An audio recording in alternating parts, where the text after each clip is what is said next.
our data and our security. Thank you very much, Mr. Director. Thank you. Thanks, Senator Reid. Senator Rounds of South Dakota is recognized. Thank you, Mr. Chairman. Director Chopra, welcome. Let me just begin by talking a little bit about Regulation Z. Overdraft protection helps consumers in making ends meet when a deposit account balance is low, particularly for those consumers who are unable to qualify for traditional credit products. News broke this week that the CFPB would soon be releasing its much-anticipated rulemaking on overdraft protection.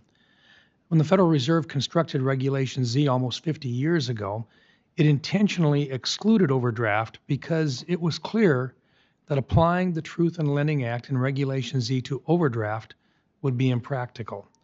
However, the spring 2023 Unified Agenda indicates the CFPB intends to do just that. When will this rule be published?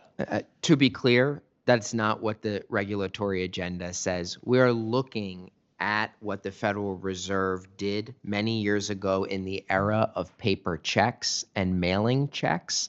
We have not made any conclusions, but I am hoping we continue to get industry feedback that they'd actually like some clear rules. I don't have an exact timing on it, but I will share this. I agree with you that people need to be able to access liquidity, with respect to when they have a deposit account shortfall. There's lots of ways we're looking to address that. And in fact, borrowing is really how families and businesses survive. So I do want to assure you, there is not an effort to eliminate or make that need not able to be fulfilled. So but again, we have not proposed a rule yet. There is not a rule that you're anticipating releasing with regard to... Well, we are working on something. And I think what we're trying to address is a number of issues that if you look at some of our past work on this, there's certain data and enforcement work where we reached an enforcement action with Regions Bank and Wells Fargo where some of it involved moving around the payments in order to generate not one overdraft fee for the day, but sometimes 4. So we have to address the harms while still allowing consumers to be able to access the liquidity when they have a shortfall. I guess the reason why I bring it up is number one, you've released data that indicates a major reduction of overdraft fees over the last several years.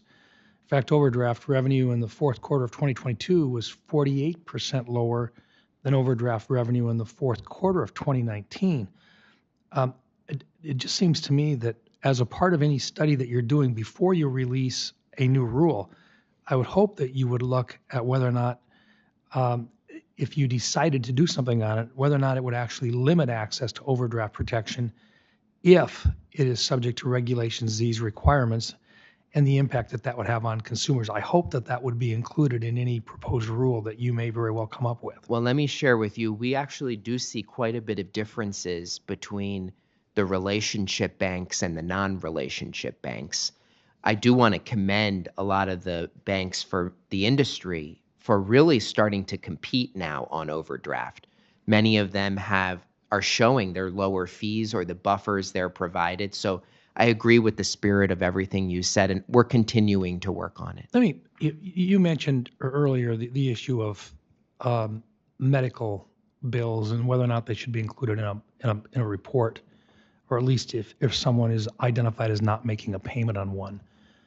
As a part of your analysis, are you looking at how the healthcare industry is responding and what they're doing if the folks that normally would be the collection services for them, if they can't put that on the report?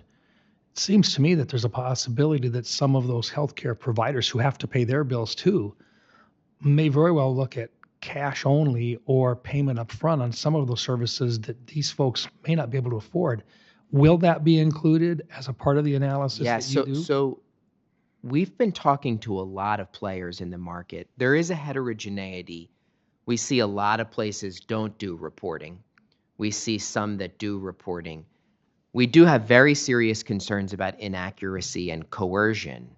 And I think that's really a big problem. But I'm pretty sensitive to the issue you said. For what it's worth, we do see a lot of the healthcare industry already shifting to, a credit card up front And I think that some of those are issues that are really outside the scope of the CFPB, but it's certainly something we're looking at very carefully to determine how we proceed with Yeah, this. if it makes it more difficult for them to collect on a bill, some of these folks who don't want to are looking at this saying, look, if we can't get our bills paid, chances are we're going to take a different approach, and that puts a bigger burden on some folks that probably can least afford it. And I would simply hope that if you do any rulemaking on this, that you take that into account and are able to share that with this committee. And I'm happy to discuss with you further All right. because we want to get it right. Thank you, sir. Second round, Thank you, Mr. Senator Chairman. Tester of Montana is recognized. Yeah, thank you, Mr. Chairman.